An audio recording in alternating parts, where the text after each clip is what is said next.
Hello everyone, welcome back. Thank you so much for joining me today. Today we are in the community of Timber Hollow, which is in Magnolia, Texas. This beautiful, uniquely built home is built by Beazer. It is called the Armstrong. Now the Armstrong is going to be a 4-bedroom, 3.5 bath home. That is because they do have the upgrades with this home has the media room as well.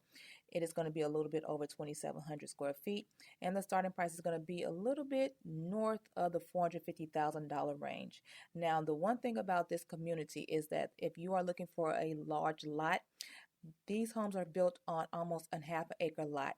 As you saw at the beginning of this video, there was a nice size RV or man cave that can be built if that is what you want. So they're able to build it when they're building your home. Now, this home is going to take about 12 months to build. So if you are relocating from another state, this gives you time just to be able to transition. Now, the schools that this home is going to be zoned to is going to be in Magnolia ISD. They are Willie E. Williams, Magnolia Junior High, and Magnolia West High School.